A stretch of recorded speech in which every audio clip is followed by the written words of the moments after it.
Zur Jahrtausendwende war die europäische Energiewirtschaft in einem riesigen Umbruch.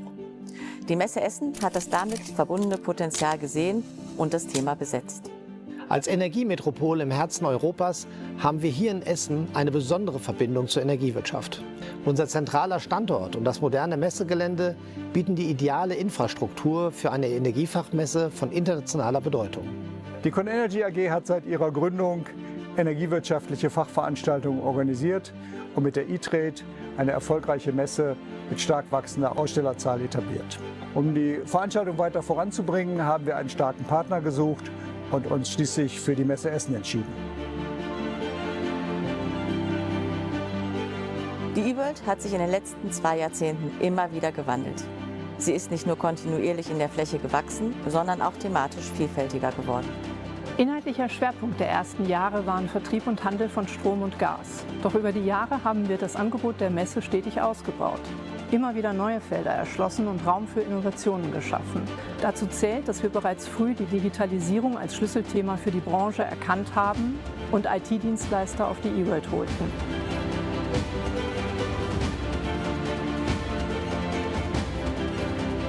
So gesehen ist die E-World immer ein Spiegel der Branche gewesen.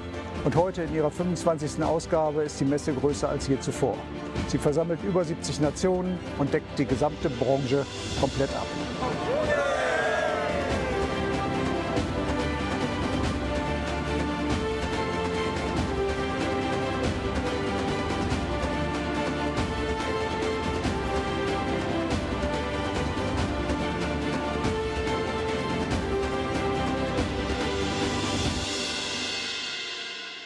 Wir werden auch zukünftig die wichtigsten Player der internationalen Energiewelt versammeln und innovativen Ideen eine Bühne bieten. Gemeinsam haben wir die E-World zur europäischen Leitmesse der Energiewirtschaft gemacht. Im Februar feiern wir die 25. E-World und freuen uns darauf, die Erfolgsgeschichte fortzuführen.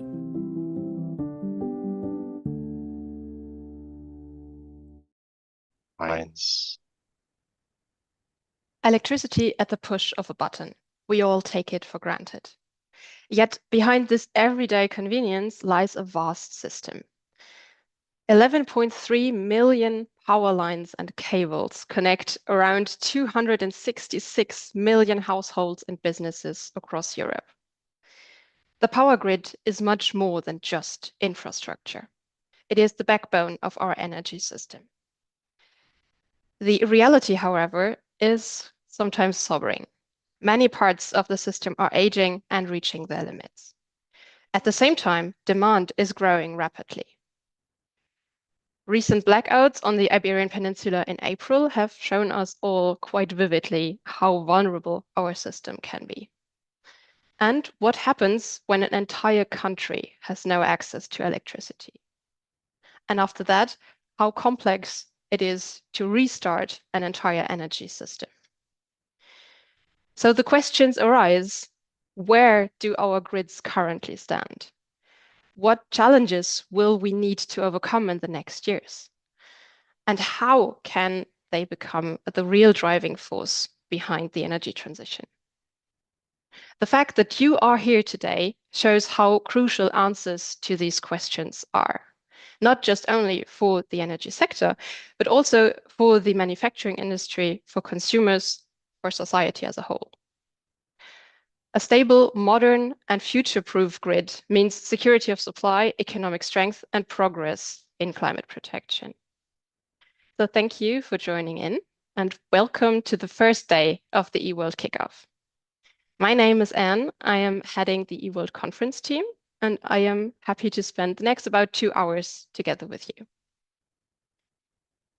We have prepared an English and a German live stream, so you can choose whichever is best for you. My colleague puts both links in the chat to give you an idea where you find the other language if you need it. Auch gerne noch einmal auf Deutsch. Herzlich willkommen zum eWorld Kickoff. Schön, dass Sie da sind. And in German, a very warm welcome to the Energy eWorld Kickoff. My name is Anne Burs and I'm a program director, and I am looking forward to the 2 hours together. We prepared a stream in English and in German so that you can choose whatever is best for you. You'll find both links in the chat so that you can change to the other language if needed. So allow me to remind you of the program for today. Just like the trade fair, the eWorld Kickoff is a 3-day event.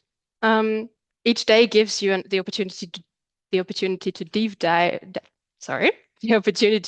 dive into one specific topic. Tomorrow we will have a look into the role of natural gas in Europe. Europe is the continent that has pledged to become the very first one to be climate neutral. So how does this align with natural gas still being a crucial part of the energy system? On Thursday, we will be looking at ways to implement the energy transition at a local level.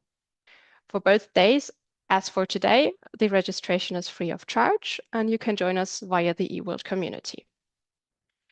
So today, what have we planned? We are headed into an analysis of the state of the European electricity grid.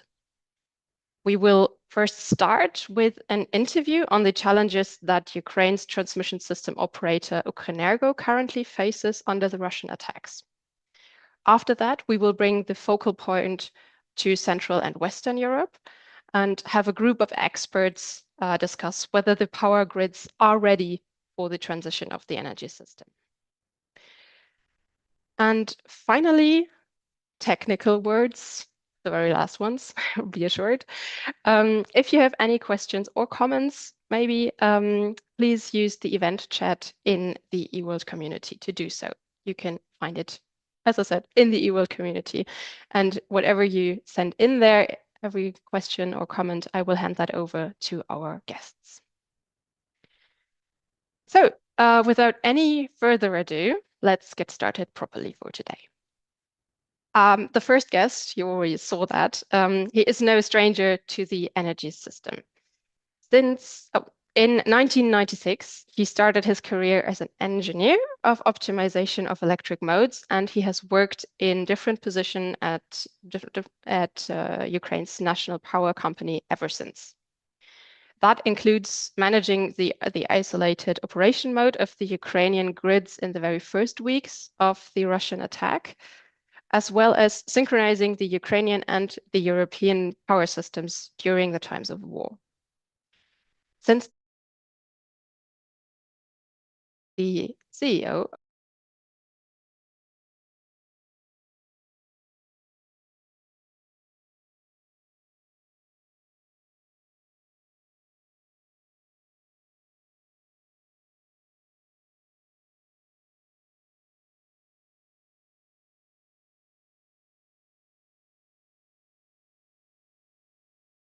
the kickoff of the eWorld 2026 with our digital session taking place now in like last year in September. And I'm very, very happy that Vitalii Zaychenko, the CEO from Ukrenergo, is here with us to talk about the energy situation, especially on the grid situation in the Ukraine. And so very welcome, heartily welcome, and thanks again. And I think that before we start to talk about the energy situation in Ukraine, I think it's very important to talk about the situation in Ukraine in general. We all cannot imagine how life and work is in this brutal war against the Ukraine and its people. But I think it's also important to let you and the Ukrainian people know that we all stand behind you and want to thank all the Ukrainians, not only for defending the Ukraine, but also for defending Europe as well. And before we go into a list of some professional questions, maybe you can give us an idea how a typical day in your life, besides the working question, is these days. How does everyone manage the life for 3 years now in a war situation, going to work or doing all the other things you need to do? Maybe give us a short insight into that. Thank you, Roman, for inviting me for this conference. And it's a very hard question, how we manage to live in this condition and our people right now. Today was one of the typical day in Ukraine that we have air raid alarm on our territory. More than I think 5 hours during this aerial raid alarm. It was Shahid drones over Kiev, and many people have to be in the shelters, not in the workspace, similar workspace they have every day. And we continue to work during this air raid alarm and communicate with other people from Ukraine and also from abroad, and try to keep the life going in Ukraine. But it's not easy. Sure, during this more than 3 years of Russian aggression, we obtained a little bit lower limit of our how to say stress, and we keep going and keep system running. And how often does Ukrenergo face this situation? So how many and how often do we experience outages? And are these mainly caused by the grid or also by generation that cannot be online any longer? It's right now it's totally different situation in Ukraine in our grid compares to situation 2 years ago, where it was rolling load shedding every day, every two hours. We have to disconnect our customers, and peoples and industry was without electricity during almost 12 hours during the day. Right now, situation is more stable. We have enough generation facility and enough grid facilities to provide electricity to all our people, to all industrial customers also. But we have some problems in regions which situated near front line, because it's continuous Shahid drones attack and also missile attack and FPV drones attack on the grid, especially on our transmission grid and for distribution grid. And sometimes people live without possibility to switch the light. But we, as Ukrenergo, as transmission system operators, and also distribution system operators, do their job and reconnect these customers almost every day. But right now, situation is stable, and good news for us. It was 3 months, summer months, when Ukraine was netto exporter of electricity to the Europe. We have possibility to not only import electricity but also export electricity. That's incredible. We come back to that. The other question in the same direction I had is, so looking at the Ukraine before the war and looking at the Ukraine now with the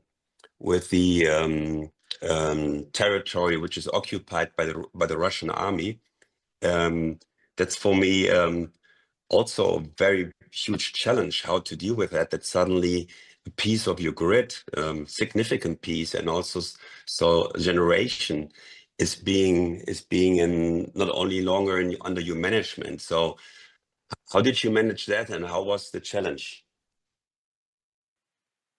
It was not easy. but we start to cope with this problem not after full-scale invasion, but starting from 2015, when Russian proxies occupy our Donetsk region, part of our Donetsk region, and it was period when we have lost some of our generation facilities and also grid, our substation and transmission lines. But situation during full-scale invasion was much worse, and we lose big part of our country. It was industrial part of our country. It was many generation facilities, especially this Zaporizhzhia nuclear power plant, and near Zaporizhzhia nuclear, 6 gigawatt of generation, nuclear generation. Near this nuclear power plant is also thermal power plant, Zaporizhzhia thermal power plant, 3.6 gigawatt of thermal generation, and also Kakhovska hydropower plant, which was destroyed by Russians, and also a big share of renewables, especially wind power plant and solar power plant in this occupied region. It was not easy for us because our system was constructed for totally different condition. We have industrial load in this part of the system and also with generation. This part of the system was with some profit that we obtain electricity from this region to other region of Ukraine. But now situation have changed dramatically fast, but we cope with this situation, and also we have some bottlenecks in our system right now. But we start to construct new transmission line. In this work condition, we do this job by ourselves, our team responsible for construction of new line. And we trying to do our best to provide electricity to all our people. This is unbelievable. And is it so it's mainly for you a task of transmission, or do you also need to build new power plants? As we, as transmission system operator, we responsible for transmission. We trying to evaluate this bottlenecks inside Ukraine, but also as transmission system operator, we responsible for preparing adequacy report, generation adequacy report for our country, and we always see the problem before the problem go in line. And this Russian missiles and drone attack and on our generation facilities in Ukraine, that we lose nuclear, we lose hydro, we lose some thermal power plant, and we lose renewables also. And we understand that our system was very, very concentrated. It was big thermal power plant, big nuclear power plant in one point, and it's a good target for Russians. And we propose to change our situation in generation facilities. We propose to start construction and put in operation small generation, and now we have boom in our system of development of gas piston, gas turbine power plant, not so big, from 1 megawatt to maybe 50 megawatts each generation facilities. It's high manures, new generation facilities, and also boom for energy storages in Ukraine, and also the big development of solar power plant because of decreasing of prices for these technologies. Mm. It's So, yeah. natural development of the system, and we moving to totally different system. It's before war it was concentrated system. Right now it's decentralized system with many generation facilities redistributed all around the country. That's very interesting, especially if you look at that in some countries, the tendency, of course, other circumstances is going back into more centralized generation. But so that means that, I mean, this is such a fast change. And so you must be able to manage not only the transport system, but also the distribution system. And so you have to have a very different monitoring, different software, different programs. Has this all been changed and renewed, or how do you do this? It's two different questions. One question about possibility of the grid, especially distribution grid, because but for this distribution grid, it's usual work to connect some new generation. But behavior of the grid is different, because before war it was one direction of power flow from transmission grid to the customers via distribution grid.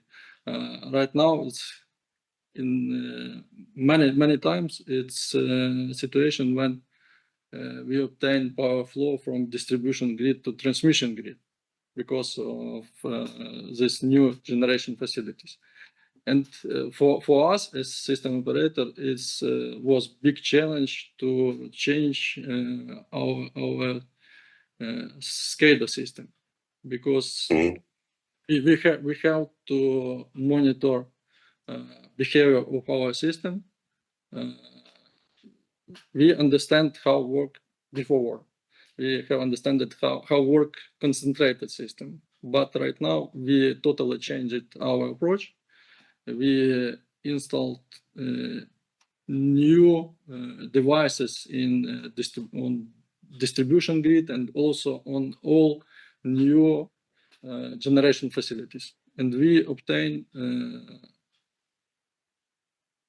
very big massive of information from the grid and from generation facilities, and we have possibility to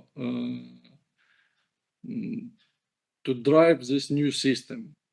We have possibility to increase generation and this decentralized generation, or decrease sometimes if needed by one command of our dispatcher from shift. I mean, this is really very easy to know right now, to us right now. Yeah. This is incredible to do this within 3 years, these kind of changes. Isn't there a bottleneck or lack of material or resources? Or is this all available? You have enough experts in-house? You said you do have an in-house team. And if there is there enough technical assets you need, material, external, other factors? Sometimes we have some deficit of materials. It's especially during this massive missile and drones attack, we lose many of our equipment, especially auto transformers, circuit breakers, disconnectors, current transformers, voltage transformers, and it was previously it was a big problem. But thanks to our cooperation with European transmission system operators and also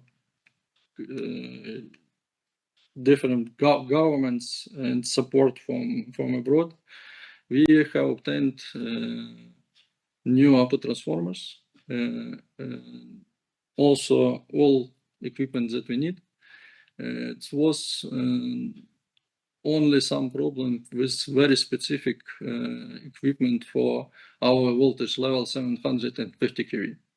We're still in process of obtaining new equipment from producers, because in Europe this voltage level not used, and it was one of the hardest question for us. And also we have well-trained teams which ready to quick repairment of transmission lines, substation, and also we have not we as Ukrenergo, but Ukraine have a very qualified team on our generation facilities that also ready to rebuild power plants after attack. You mentioned before that that you are now looking more into a decentralized, diverse generation.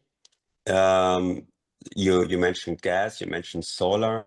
So looking forward, looking into the future. So you believe that solar will play a bigger role, and what do you think about batteries, battery storage to help to manage the system? Is this a trend that you think that will be even stronger in the future?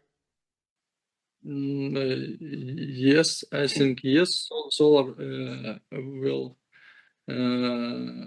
will develop in our system, but not so solar as only solar panels and solar power plants. It have to be hybrid solar power plants with energy storages, because even in this situation that we have now with low consumption, we have some curtailment of solar and wind generation during the day, because we don't have possibility to use this electricity or to sell it to Europe. And for us, preferable way it's hybrid system with energy storages. You talked about the relationship of Ukrenergo and the TSOs in Europe, that they're very supportive. Can you talk a little bit more about your relationship to the big TSOs in Europe? As you know, we as Ukrenergo is a permanent member of NSOE, starting from the 1st of January. 1st of January this 2024, and we have very good cooperation with all our neighboring TSO. It's PSC from Poland, SEPS from Slovakia, Movir from Hungary, and Transelectrica from Romania. And also we have cooperation with other TSOs, because during this war period we established very good cooperation, and these TSOs give us very big support during this period.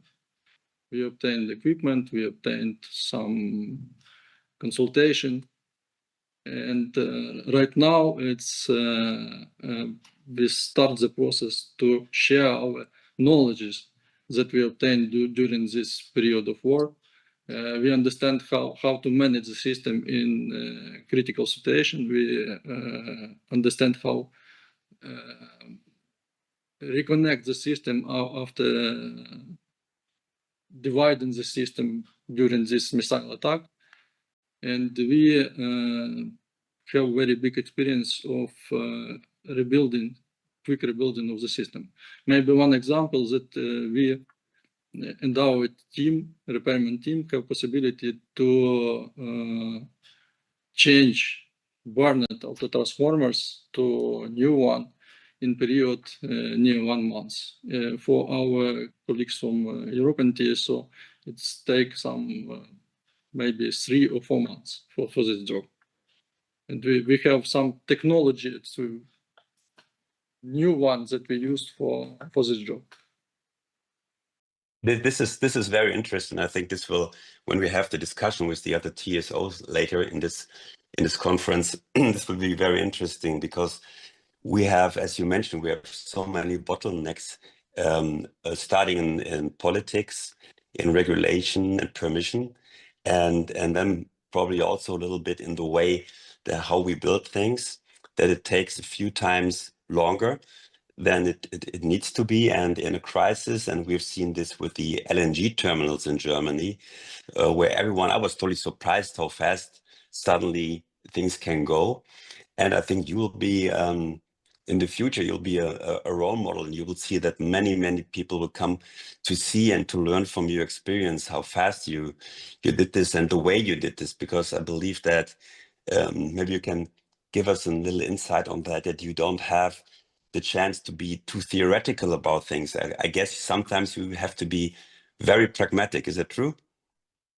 Yeah, for sure.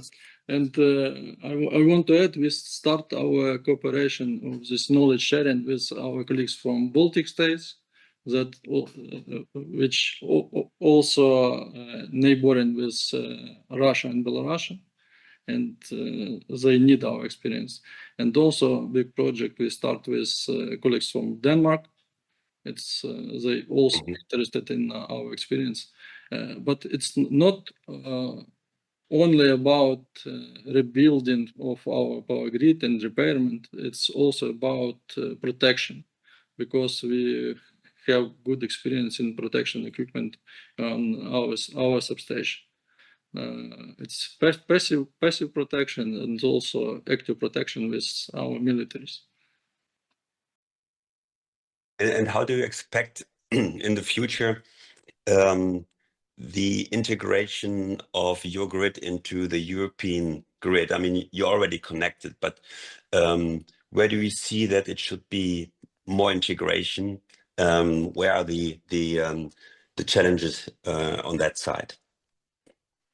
It's very good question, because it's have to be very good cooperation with our neighbors, and we are connected during this period from full-scale invasion. We were able with our Polish colleagues to switch in operation one transmission line for 100 kV between Ukraine and Poland, but it's not enough.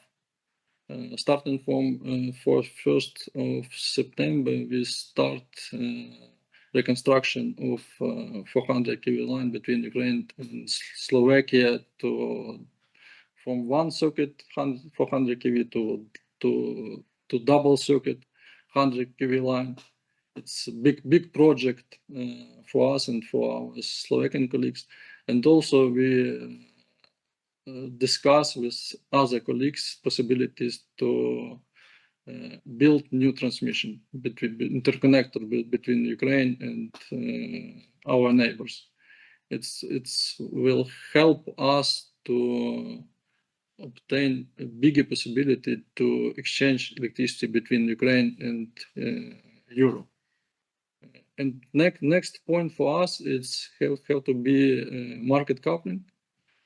It's help a lot for all countries and for customers also to obtain better price for electricity, especially for utilization of this solar and wind generation, cheapest one in the system. So that could lead even to a better price situation in all of Europe, concerning your opinion. I mean, when you have the also some more renewables in the system and looking at import and export possibilities between Ukraine and rest of Europe, this could stabilize the system in general and also could lead to at least not increasing prices. Yeah, sure. That's first accent. It's to stabilize the system and to obtain possibility to be more stable during this Russian attacks. Our our colleagues have known that our substation, in which we have connection to Europe, also were attacked by Russian missiles. It was many times. Russian always trying to disconnect Ukraine from European grid. And in the future, this connection and increasing of level of connection will help us to eliminate these bottlenecks between Ukraine and Europe. And in this situation, market will help to obtain lowest price in Ukraine and also in full Europe. Yeah, you gave us so much insight and information. Is there a special message you can send out to your colleagues of the TSOs in Europe?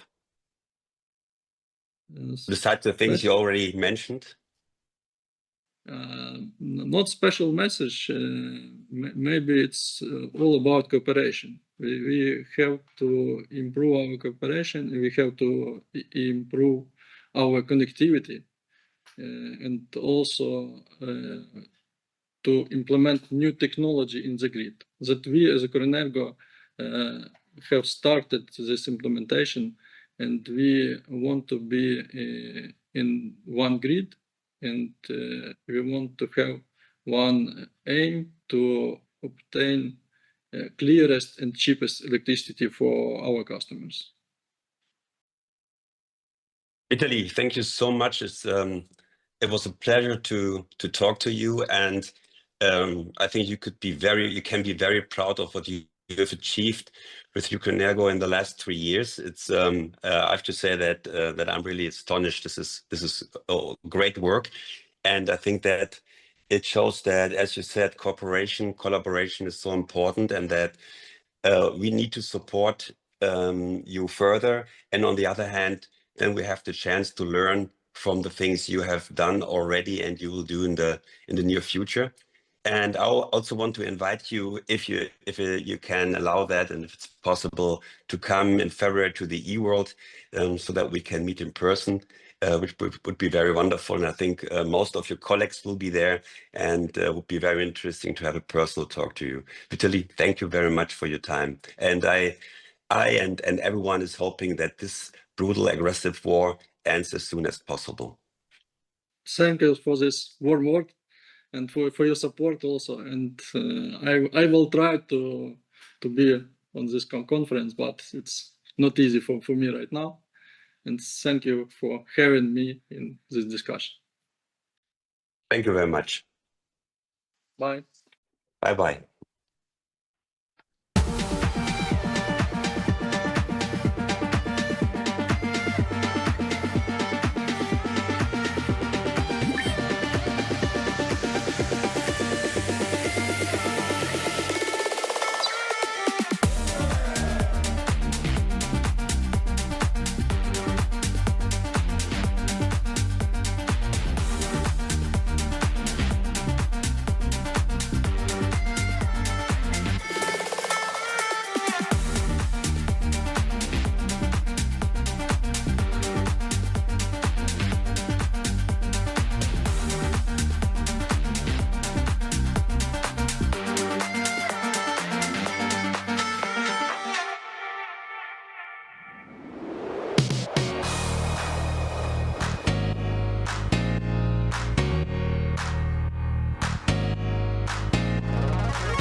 Herzlich willkommen hier auf der eWorld. Hallo und herzlich willkommen. Live vor Ort auf der eWorld hier in Essen. Wir sind endlich auf der eWorld und wir sind tatsächlich live.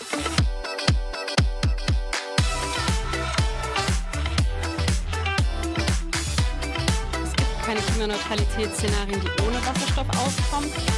And there's people around us, and we can wave, and they wave back, which is amazing.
Japan, United Kingdom, Serbia, Switzerland,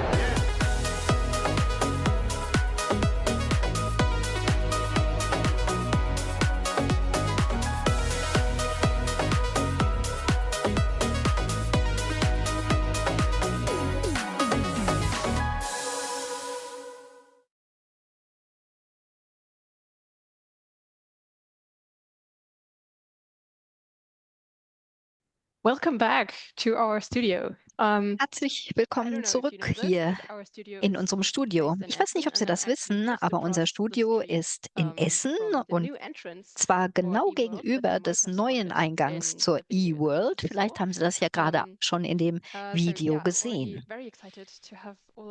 Ich finde es toll, dass wir uns im Februar wieder in Essen sehen können, aber bis dahin sind wir nur digital unterwegs und ich möchte Sie jetzt begrüßen zum zweiten Teil des ersten Tags des eWorld Kickoff und ich bin nicht mehr alleine. Erst einmal ein herzliches Willkommen an meinen Co-Host Roman. Hallo, ich freue mich auch hier zu sein. Roman, du bist CEO von Convergence und du bist auch einer der Gesellschafter, der zwei Gesellschafter der eWorld. In deiner Funktion als CEO von Convergence. Und die eWorld feiert im nächsten Jahr das 25-jährige Jubiläum. Das ist total erstaunlich. Es ist eine tolle Zahl. Und ich habe mich gefragt, die Energiebranche vor 25 Jahren sah natürlich komplett anders aus als die Energiebranche am heutigen Tag. Warum habt ihr damals beschlossen, diese Messe ins Leben zu rufen? Und was hat sich im Laufe der Zeit verändert? Als wir die E-World begonnen haben, da sahen wir gerade die Liberalisierung und Deregulierung der Energiemärkte und wir haben gedacht, das wird eine Show der Energiehändler. Es geht alles ums Trading. Und im Laufe der Zeit und im Laufe der Jahre haben wir gesehen, dass die gesamte Energiekette sich verändert hat und es gibt, glaube ich, nicht sehr viele Industriezweige, die sich in den letzten 20, 25 Jahren so stark verändert haben. Und die E-World ist einfach ein perfekter Platz, um diese Veränderungen zu sehen und auch zu sehen, was in der Zukunft zu erwarten.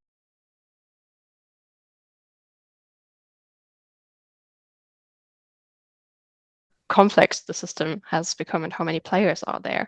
And right before the break, you were in conversation with Vitalii Zaychenko, and he illustrated also the challenges for the Ukrainian grid.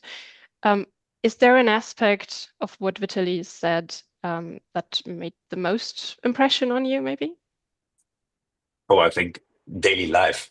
I think it's for all. It's we cannot imagine. I mean, maybe some people have been there, but just from seeing the news and reading the news and talking to Vitalii, I couldn't imagine to live in a situation like this and to work in a situation like this and to totally change the energy system within 3 years, and it's really impressive. But I think, and we talked about this in the discussion with Vitalii, that if you have to, you can do very different things. And if you look what happens even the rest of Europe with the LNG terminals, or in all of Europe with the gas procurement, and also in crisis, you can see that things, some things are suddenly possible that haven't been before. And this is, I think, also something we have to discuss with the other panel members. Yeah, absolutely. You take the words out of my mouth. It's so great to see like it's the spark of hope in moments of crises. And I was also very impressed about the different levels of exchange and support that are happening between Ukrenergo and other German TSO, German and European TSOs. So yeah, you said it. Let's move on to the panel and head to the next aspect of today's program. I think they're all here. They're all ready for I hope, a very exciting and fruitful discussion.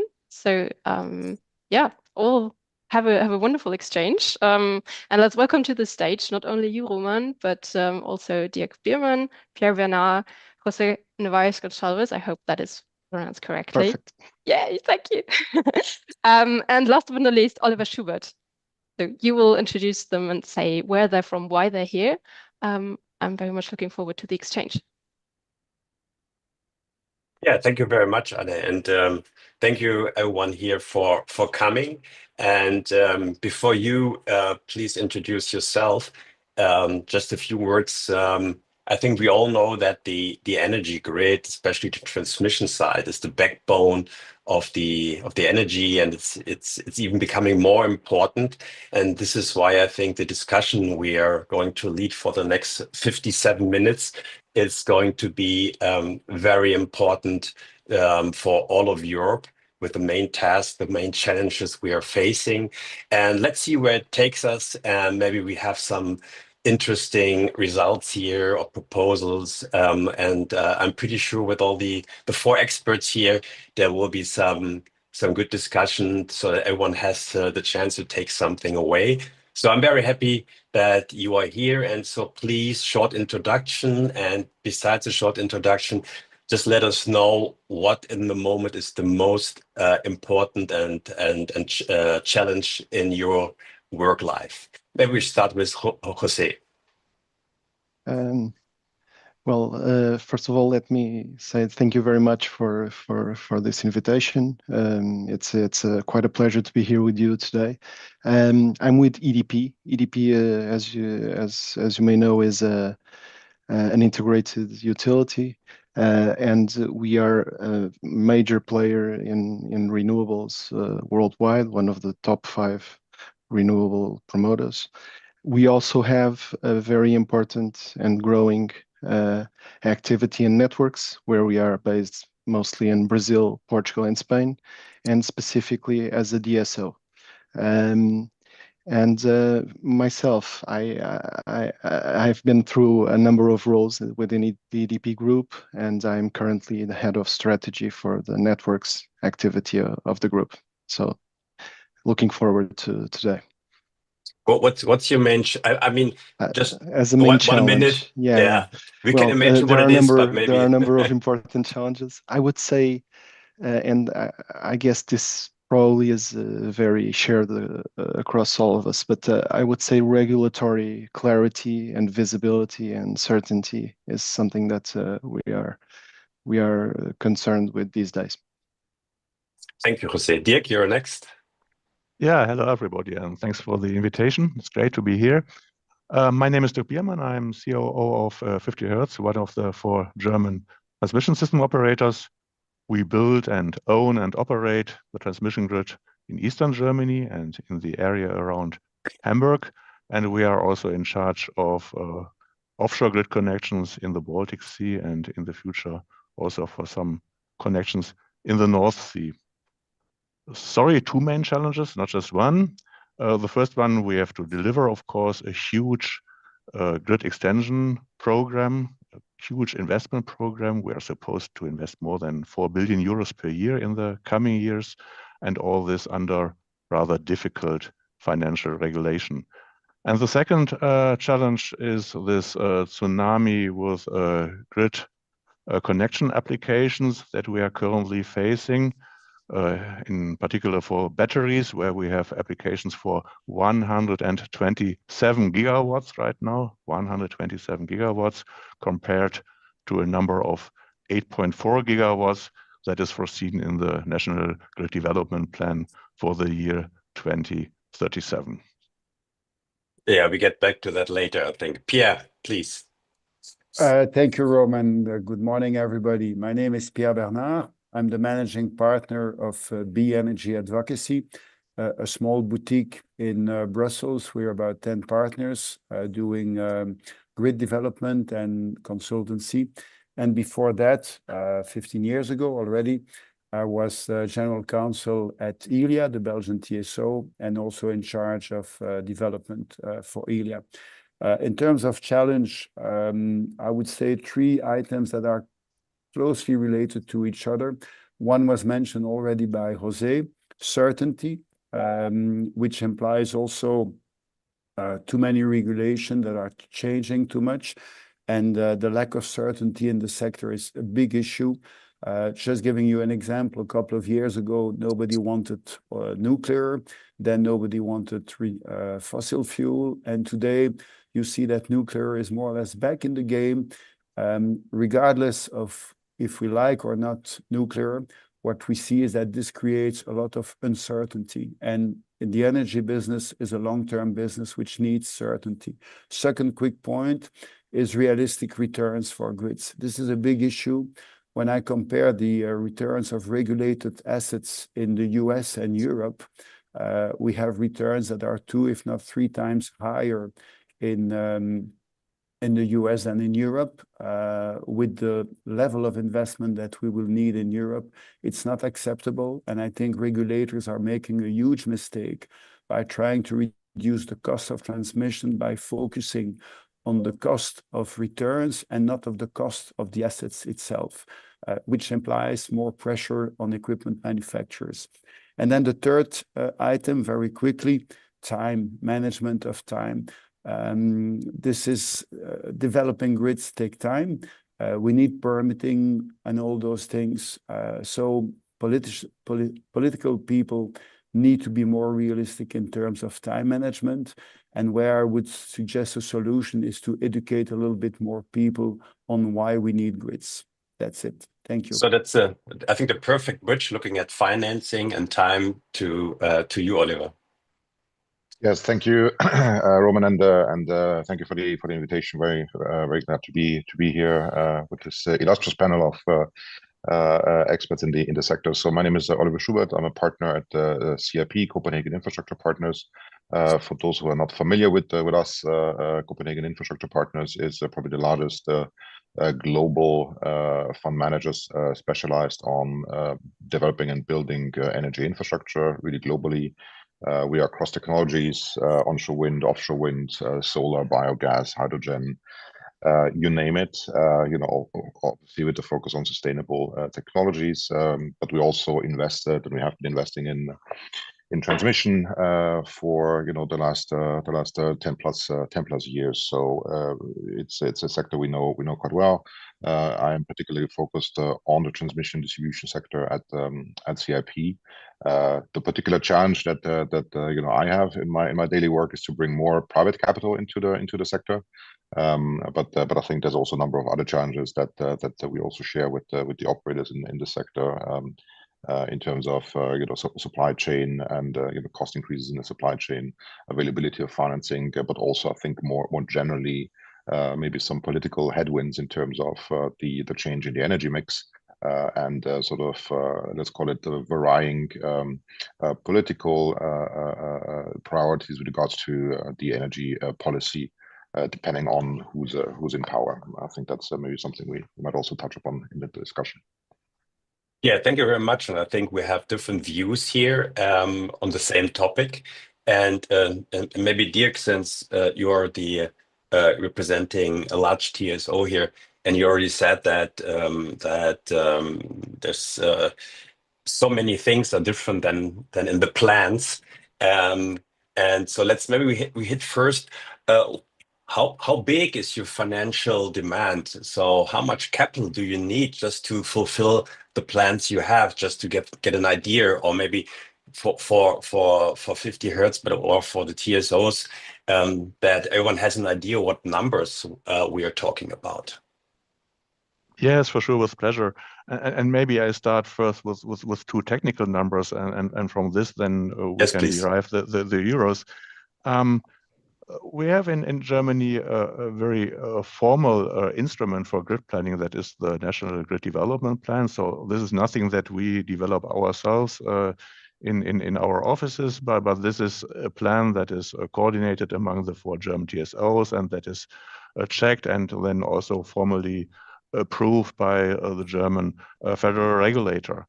And in this plan, in the latest version of this plan, it is updated every second year.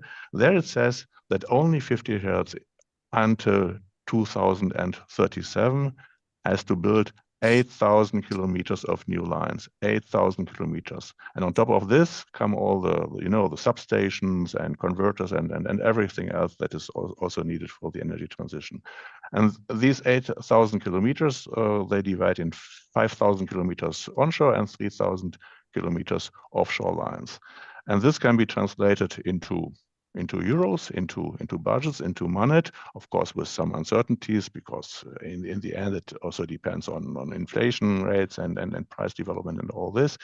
But with today's knowledge, it is about 64 billion euros. 64 billion euros. This is our requirement for investments over the coming years until 2037. And 1 billion euros, a lot of money, but 64 billion euros is really a lot, especially for a company of our size. So we are not Siemens, and we are not one of the big players in the world, but we are just one of the 4 German TSOs. So it's really hard to imagine how this will work, and how this will work with a financial regulation that still stems from the old days, where things were much more stable, where our investment needs were much lower than that, and even in those times it was difficult, because as Pierre said, the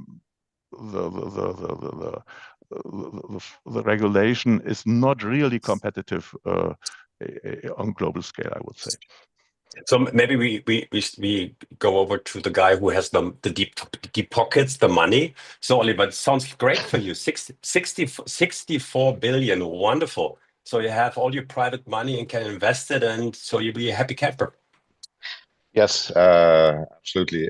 Look, I think it's undeniable that from an investor's perspective, this is a once in a multi-generation kind of investment opportunity, right? I think grids overall, and whether that's transmission or distribution, are undergoing a investment phase over probably the next 2 decades that is unprecedented since probably the 1940s. And to just give also the audience a sense of scale. If you look at all the investments required just in European grids, and this is transmission and distribution, from now until 2050, we are talking about around about 100 billion euros every year that need to be invested. And obviously, if you compare this to what has been invested in the last 10 years, this is a multiple, right? We're talking 2 to 3 times more money that needs to be invested. So the question that immediately is raised from that is where's the money going to come from, right? And I think a lot has been done already by the operators in this market in the last few years. But it is also very clear that given the scale of the investment required, but also the fact that the components of all of these grids that will need to be built out is increasing because everybody is building out at the same time. So that creates a lot of stress on the supply chain, and therefore automatically prices increase. How it needs additional funding sources. I think the point that Dirk mentioned in terms of returns, and particularly in Germany, but not only, and that also Pierre made, is a very good point. That the returns, and that is not just us saying that, the operators are saying it. Every other investor will say the same thing. Returns in most European regulated regimes currently are lagging behind. This is due to probably two or three factors. One is that, as Dirk said, that the regulatory regimes have been built for a sort of steady going concern environment where there's a bit of maintenance investment, but these regimes are not, or the methodologies are not really fit for purpose in an environment where you have to double or triple your annual investments into the networks. The second factor is that the regulators, I think, in the last decades really focused very much on bills and affordability. And that was maybe a little bit short-sighted because now all of the investments that were supposed to happen in the last decade haven't happened. And on top of that, we have new investments that need to happen. And that the third point is also that maybe in terms of the overall European energy policy, this was more run by the individual countries, with every country having their own idea as to what the ideal energy mix should look like. And obviously, if France has a lot of nuclear in their generation mix, Norway is very much focused on hydro. So different countries have different energy mixes, and therefore also different approaches to how they build out and how they run energy policy. Whereas I think today we are seeing that there is much more European integration, certainly in the discourses that we see, and in the conversations we also have at European level with the Commission, DG Energy, and other political stakeholders, to really make sure that beyond decarbonization, which has been a big driver in the last few years, it's also a lot about energy security, independence, and resilience. And I think these topics will be absolutely critical in the next few years. And I think hopefully you will see more work being done also on allowing for the returns to be more attractive compared to other alternatives that investors have. Yeah, and I think that Pierre, you mentioned that the money is going to the place where the highest returns are expected, and you said correctly that that in other countries and other continents the interest rates, or let's say the returns, are very different. Maybe you can elaborate a little bit about the numbers so that we have a feeling, because everyone here mentioned that this is an old system and this was a very different situation and we need a change, and maybe you could put some numbers to it. This would be very wonderful to have an idea what we're talking about here. Pierre, you're on mute. You're still on mute. Okay, yeah. Sorry for that. No worries. Two numbers. If you look at what's happening in the US, at FERC level, federal regulator, And I put aside the current specific climate in the US, political one, I mean, because whether you're Republican, Democrat, doesn't make a difference. Grids will always be needed. And what you see is some stability in terms of returns. If I'm correct, returns for regulated assets in the US start around more or less 12% by FERC. In Europe, we have an average around 4 to 6, 7% at best. That's a huge difference. In the US, you can add additional bonuses depending on the innovation of the project, technology, etc. In Europe, what we see also as being a big handicap is that we are still thinking about national energy policies, national returns. And people that know me in the trade know that I like to say things other people don't like to hear. But energy policy in Europe should be European point. Same for the returns. When you look at interconnections, when you look at large transmission projects, and also large generation projects, they have an impact not at one country, but at least at regional level.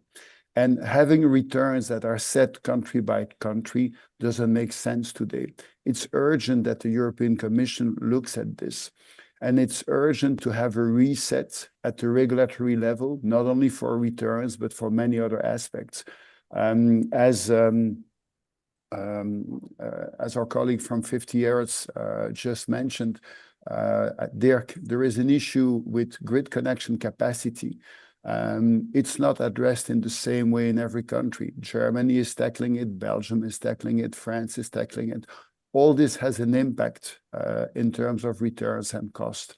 And what I'm asking the Commission is to start not just redrafting a little bit a couple of existing regulations, but take the time to do a reset of the whole thing. The current system we have was drafted 25 years ago with the opening of the market. At that time, we just had fossil and nuclear. Today, we have a totally different set with a mix that is based on still fossil, nuclear, but also more and more renewables. That implies a different aspect in terms of regulation. I'm not asking for more regulation, to the contrary, I would prefer less. I'm asking for a better regulation, more European, less national, and especially at the level of the returns. Avoid forum shopping in terms of returns. Some countries are paying a little bit better than others. That's not helping the energy development. Thank you, Per. And Jose, is it the same on the Iberian Peninsula? Do you face the same struggles, or is it a little bit better? I would say it's very similar. It's interesting that we all feel the same struggles, and at the same time, there is so much heterogeneity and diversity across the different countries in Europe, and this connects directly with the point that Pierre was making, that it would there is value in having a reset where we look at Europe in a more harmonized and coordinated way. Otherwise, each of the geographies in Europe is competing for the same resources, and in financing is one of the key resources that we are competing for. And instead of focusing on delivering the growth that needs to be done, it's yet another distraction that we have to face. I would say that for this to be a problem that we can address, what we need is a clearer and a more coordinated incentive scheme from authorities, from regulators, from policy, that would let distribution system operators and transmission system operators focus on their execution and allocate less focus on handling this regulatory instability. Just one more point. We are we have a number of challenges going forward, but we also have a modernization challenge that we have to catch up to. In Europe, about 40% of the distribution networks is about 40 years old. So we not only have to modernize our networks, but we also have to prepare them for a completely different energy paradigm that we have to face going forward. So a major challenge that we feel in Iberia, and is similar to what was mentioned by my colleagues. And maybe to stay with you and then to go to Dirk, because let's assume that that there is enough money being invested and a better regulation, a better regulatory framework. Is there a technical constraint? So Jose, you talked about modernization, and if I look at the order books of the relevant companies, they're totally full, and I only hear is this will be years out. So even if the money is there and the regulation works in a much better way from your perspective, is there another challenge, another bottleneck? Yes, well, in terms of just to give you an evidence, in Spain, this just came out a few days ago. About 83% of connection nodes to distribution network are saturated. So there is a clear bottleneck for the economy to connect to distribution networks. So the problem is clear. And what was also mentioned by someone previously, this is similar across other countries. So all operators are competing for the same results, for the same supply chain, for the same financing. And so this compounds the challenge. So we not only have to face this transforming electric system and towards a more complex system, but also competing for similar resources without a coordinated political or regulatory environment, which gives us a stable outlook, because this takes time. So very similar in Europe, in Iberia. Dirk, what's your position, your view? Yes, maybe first, we've talked about the level of returns that is not competitive in Europe. We have not so much talked about the level of risk, the risk profile. And this, I think, is also rather important when I look at our 50Hertz project portfolio. In the past, the risk was very low. I mean, it's low risk for a transmission system operator to renew a line or to build a new substation. That's not a big issue. And that was, of course, one of the arguments why also the returns can be rather moderate, because the risk profile is so comfortable. When I look at the project portfolio now with offshore platforms in the North Sea, or with hybrid interconnectors, as Pierre said, international projects, billions of euros, difficult partners in competition, it's a completely different risk profile, and also this has to be taken into consideration. But you ask for other constraints than the financial ones. Yes, of course, and we have touched upon this already. Supply chains is a big issue, because we have these very tight, these very narrow markets.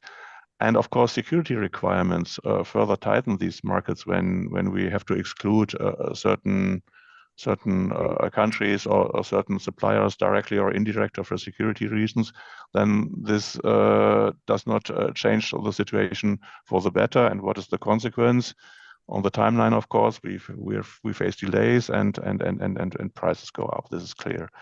Qualified workforce. I do not believe that we are the only company that is facing challenges there. It's of course not easy to get the qualified workforce, which means then that we do not have it, that we have to qualify people ourselves. And I can tell you that it is anyway quite an issue to integrate a couple of hundred new colleagues every year because of our fast growth. And this is not easy on the labor market.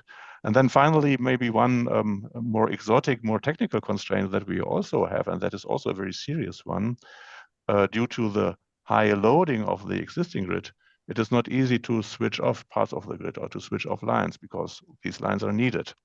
But of course, we have to switch off when we work in the grid and when we have new projects and when we want to expand it. So this is really a dilemma, and it's a strong and difficult dilemma that we are in. That of course we have to switch off, that we have to do the necessary switching because we have to develop the grid, we have to build in the grid. But on the other hand, then we weaken the grid in daily operations, and that is also not nice and not good. Thank you for the list, and I want to pick on one point which I found interesting. And I think we discussed this before. As you mentioned, it's long-term investment, and in the past it was also much easier to plan the future. And now we have so many changes. Pierre mentioned that it used to be fossil fueled, and now we have renewables and the nukes coming back in parts of Europe. And also the demand forecast is changing all the time. And so maybe Oliver and Pierre, maybe looking at the time frame, and Oliver, since you're a long-term investor, and as Dirk mentioned, the profile is different. It's not stable for 20 or 25 years, and so you're about to invest 64 billion in 50 hertz, and but you don't have the security any longer for the framework. How do you deal with that? That the energy framework, not only regulatory, but also the market is changing all the time now. Maybe I'll start, and then Pierre can chime in.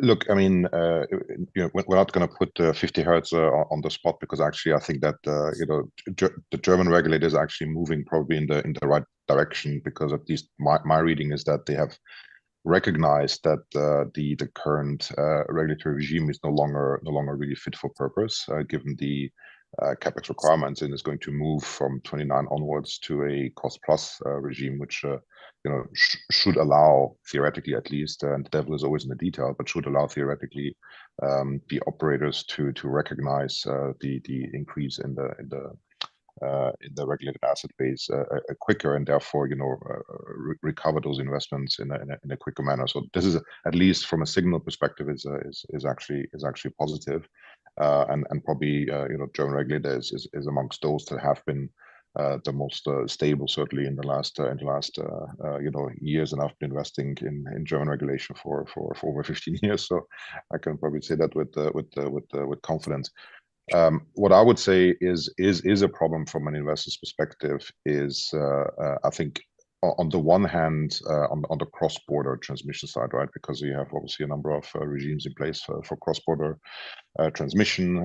So you have the whole PCI PMI process that is run via the network development plan, which is a 10-year network development plan that is supposed to give some stability, right? So if a project is in the plan, it can then get the status and can then also obtain certain funding sources from the EU in order for the project to be economically viable.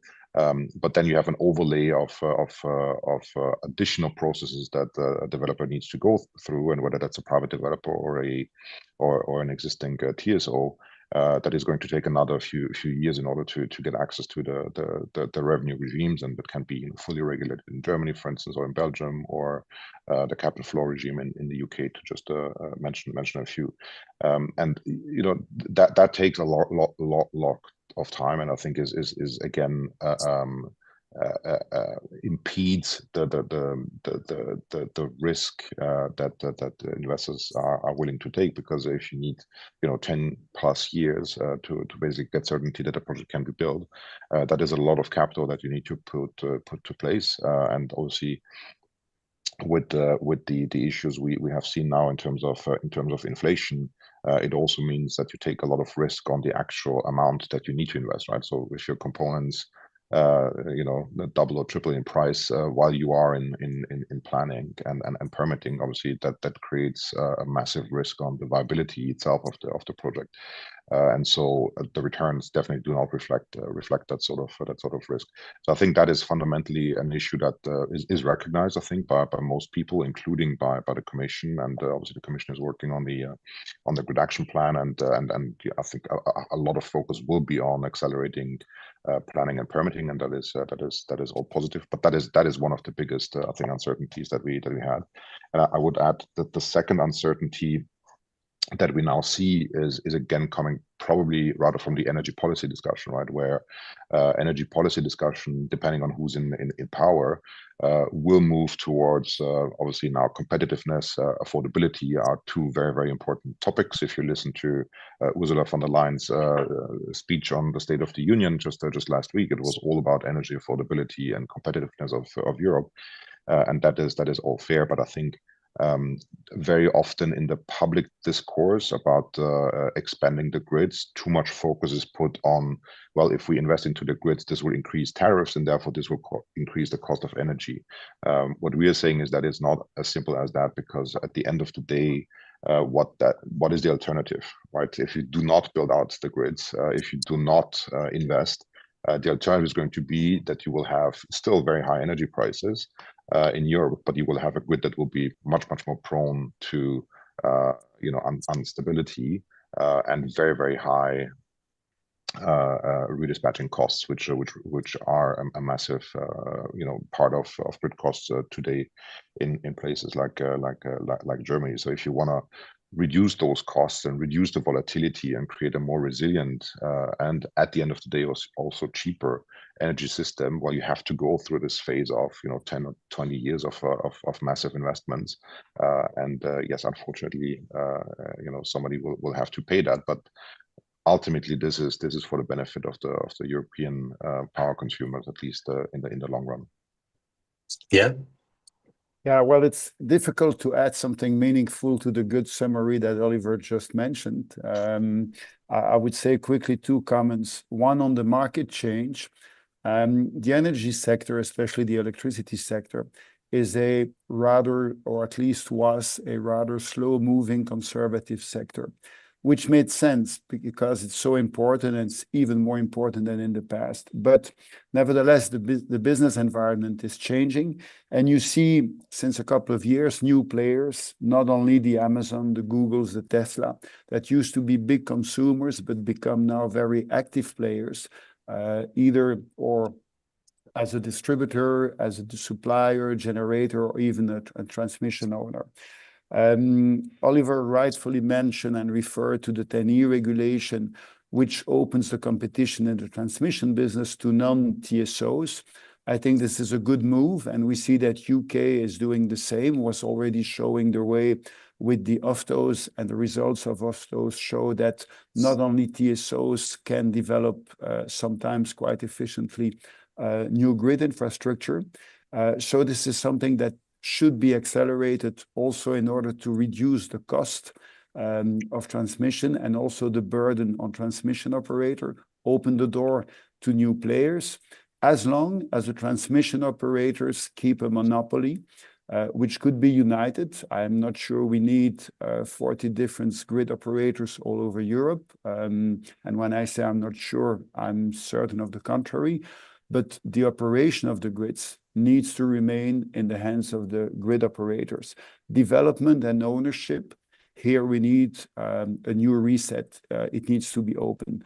The other element I would like to add is that we should not forget that more than in the past, and even less than in the future, electricity will become the key commodity for everything. If you don't have power, you have nothing. You don't have your iPhone, you don't have your banking system, you don't have information. And what happened in Spain was a good example. And by the way, congrats to the operators, Spain and Portugal, for having restarted the grid so quickly. But without power, we are nowhere. And the point I want to make is that what is missing in this business is political courage. We need people able to decide for long-term decision at political level, and this is dramatically missing today. And as long as we don't have that, we will have going ups and downs in the sector, which will, at the end of the day, cost a lot of money. And as Oliver mentioned, affordability is essential for political people and also, of course, for consumers. If you want to reduce the cost of energy, start by having political courage.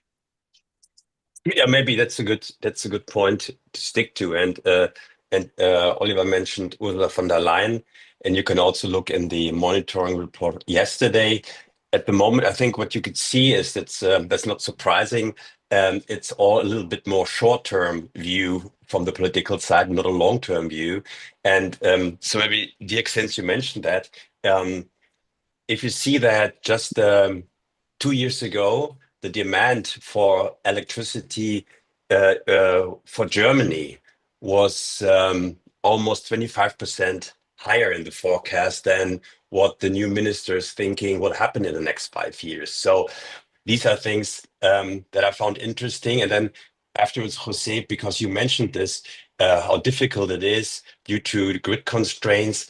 If you look just at the power prices, and more industries are looking to move more south to Spain and Portugal due to the power prices, and then they cannot be connected. So these are two things that I really would like to talk to you two about, is how do you react as a company, because this is very different compared to the past. Dirk? Yes, indeed.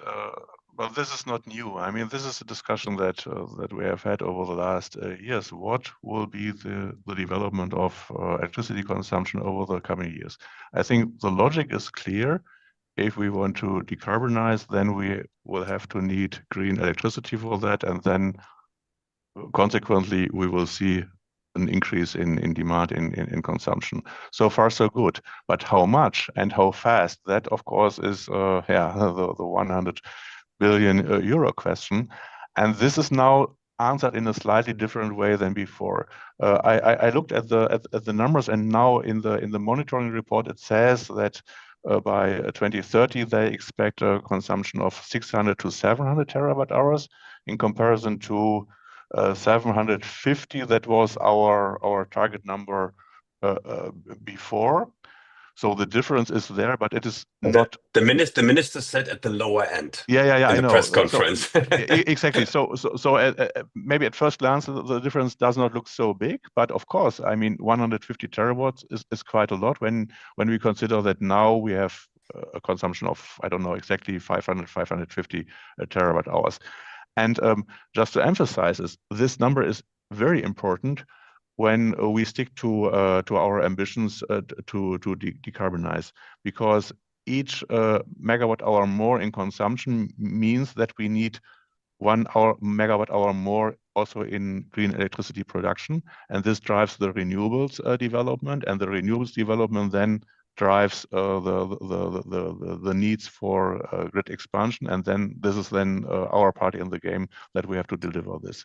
So when we look at the past, that we see that this trend is not there. We do not see the fast increase of consumption. Just the opposite. In 50 hertz area, we are still below the pre-COVID level in consumption. So there is not this accelerated increase, and we should be realistic, and we should take this into consideration in our plan. So there I'm very much with the monitoring report. I'm very much on the same page like the minister. And this means that we can slow down a little bit the grid expansion. We can make our plans a little bit more realistic. And this will, of course, help a lot, because then it will also relax a little bit the situation, supply chain-wise, finance-wise, workforce-wise. So it will help a lot, maybe even more than one would expect when we see the difference between 600, 700 or 750 terawatt hours. Jose, we read so much about industrial production, Volkswagen deciding to build the next cars in Portugal and Spain. So is this the opposite? So other than Dirk just mentioned, are you seeing a growing demand and have to react to that? Or what is the situation in Iberia? Yeah, I think in Iberia, there's also, of course, a lot of discussion and uncertainty about how outlooks on demand evolution, but we are seeing a growing demand, and I'd say it's reasonable to expect 3%, 4% annual growth rate in the next few years. There are some fundamental drivers that I think apply specifically to Iberia. We have, that's what you mentioned, a number of industrial players going looking for Portugal and Spain because of lower labor costs, because of a very high share of renewables in the energy mix, which also translates into lower CO2 emissions in the energy consumed, which is important as a sustainability argument for investors. There is maybe a bubble about the growth of data centers settling in Europe, Google, Amazon, etc. But for sure, there will be an increase, a relevant increase in consumption driven by that. But I would also add here that watt hours by themselves and their growth are a driver of and a driver for grid investment needs. But I would say more so maybe for DSOs, the number of connections and the power connected.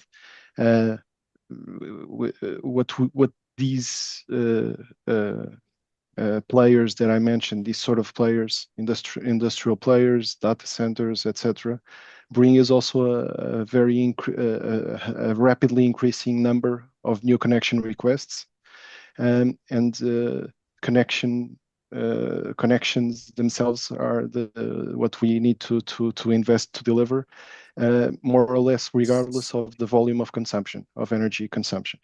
And I would also add that this sort of consumption, I didn't mention electric vehicles, but of course also booming, and with consumption profiles that are not necessarily similar to what we have had historically.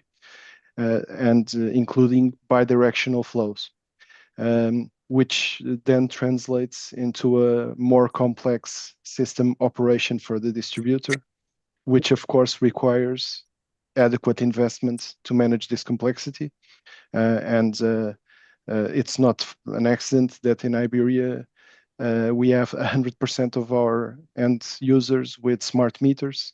This is a need that we have identified a number of years ago, which then will allow us to have much more detailed information that allows us to manage a much more complex system. But of course, we need to invest in the systems that allow us to optimize this process. So yeah, these would be my comments here. And since we have this really European panel here with representing different countries, and we talked about the EU and also the let's call it a complaint that we don't have a European. Pierre mentioned that we don't have a real European energy policy and a European energy market yet. I think that's also just from the TSO perspective to look at this, and maybe starting with you, Jose, because we all know about the incident, and Pierre mentioned you did a great job in getting the system online again. So what is your, and I would like to have the view of all four of you, what is your view on a future European electricity grid, and what are the main steps that need to be undertaken to get on this path to improve? I mean, we do have already this, of course, a European system, but to improve that, maybe starting with you, Jose, because it became so real to see that what happens if something goes wrong in the system. Yeah. Well, let me just to mention a few points about the blackout. It was, of course, a very difficult process. investigations are still underway to identify exactly what the causes are.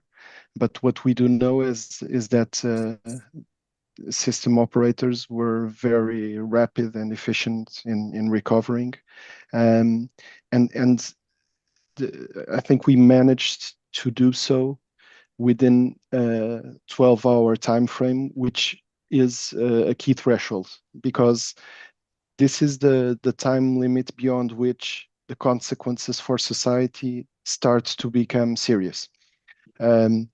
So refrigerating chains in industrial processes and in supermarkets start to be at risk beyond these limits. Hospitals start reaching a point where their backup generation starts to run out, etc. So it was very important to achieve this recovery within this time frame, and the consequences would grow exponentially beyond that. And just to also take the chance to mention that a very close coordination with the TSOs was essential for this recovery. We also recognize that our preparation, ours and our peers, are the other DSOs in Europe, the preparation that we constantly go through to face these unlikely events was fundamental. So it has to be a priority ongoing. And some other lessons learned.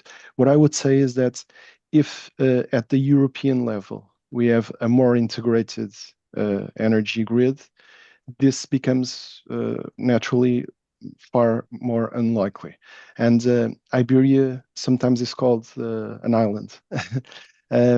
So because the interconnection with continental or with the main Central Europe for decades now has been something that is clear for everyone that should be increased, and it still is moving very slowly. Now there is a much more drive towards that, and this is just an example, because as Iberia increases its connection capacity with Europe, within Europe, increasing or coordinated connection between transmission systems will, of course,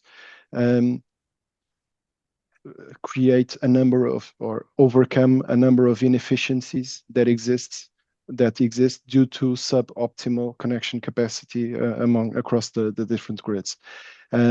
So this is definitely something that has been identified for many years. Politically and regulatorily, the coordination and the incentives haven't yet materialized, and it will surely help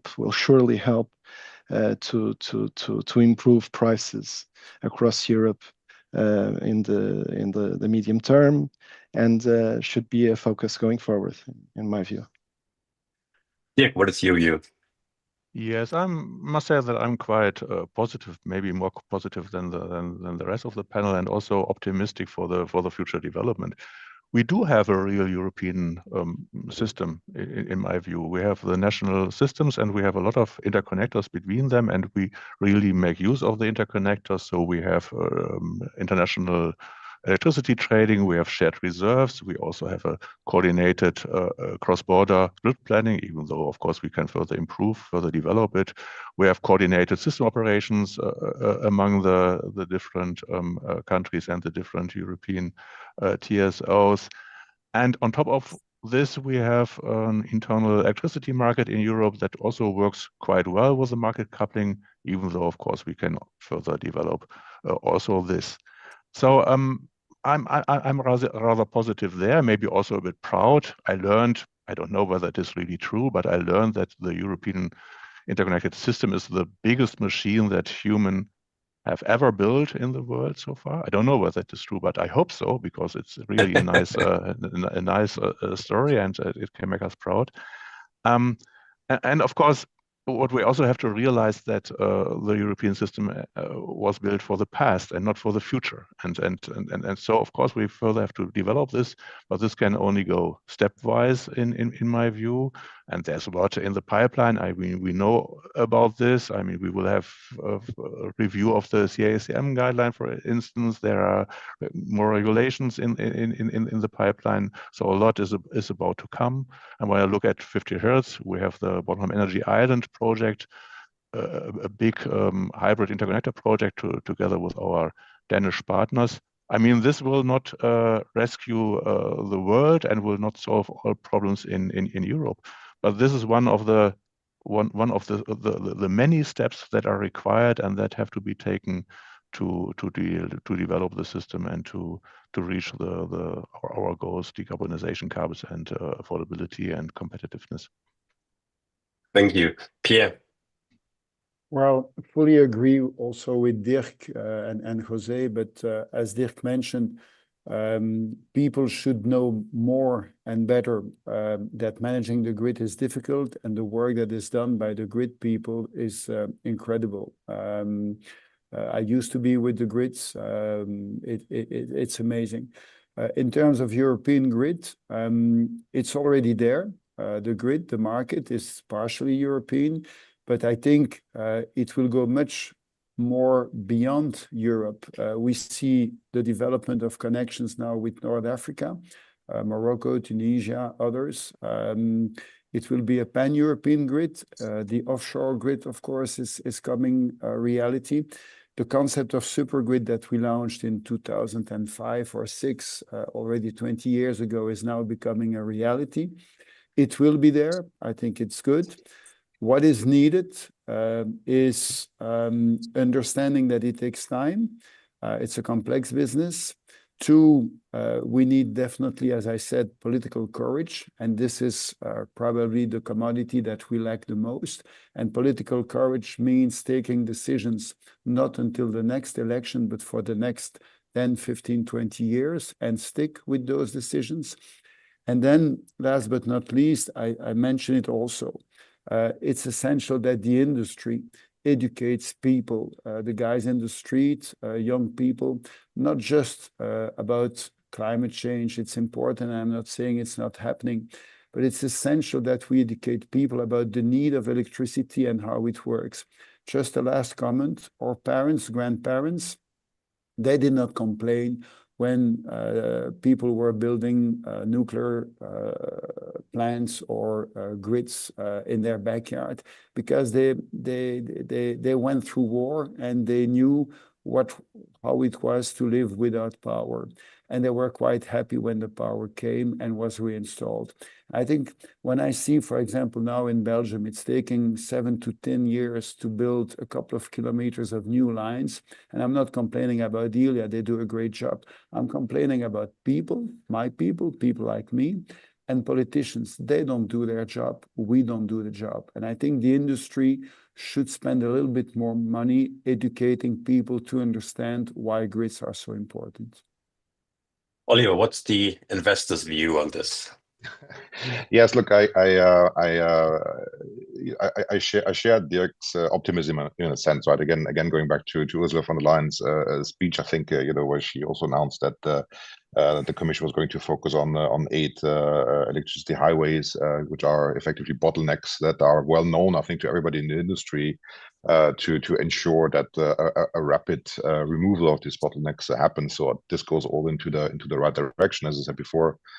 The work that is happening on the European grid package, I think, is also going into the right direction in terms of shortening the time for permitting. But that is as we also discussed today, I think only one small part of the issue. It requires financing. It requires supply chain.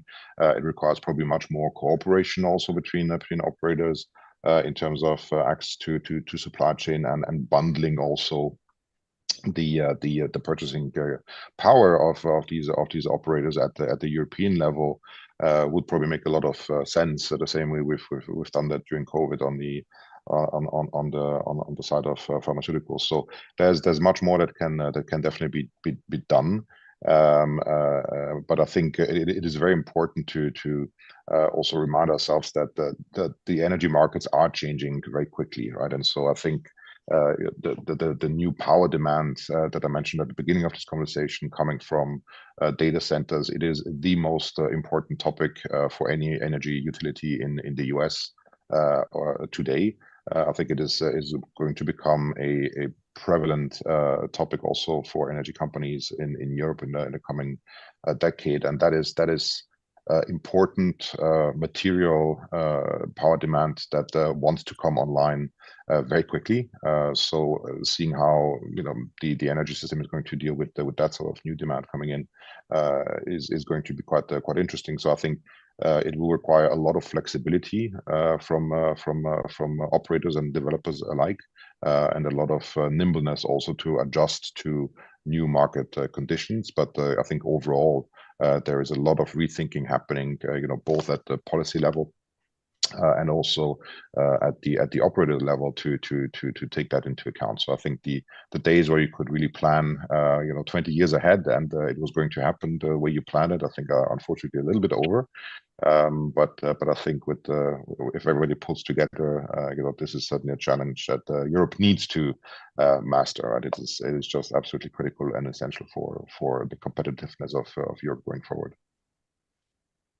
Thank you very much, and thank you for the discipline. Perfect timing. And I have to say we could go on for hours because it's so important and there's so much to do. And I hope we, especially for the listeners and viewers, we were able to cover many topics. And of course, we're just starting discussions here. But I think Pierre said one thing, important thing is also about education. And I think all of us, we are responsible to explain and to educate people about the importance and about the things that need to be done.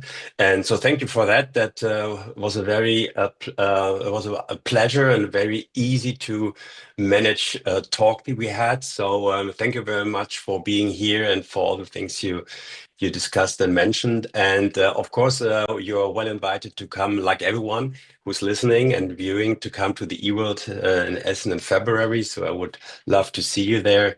Again, thank you very much. And I give back to you, Anne. Thank you. Thank you.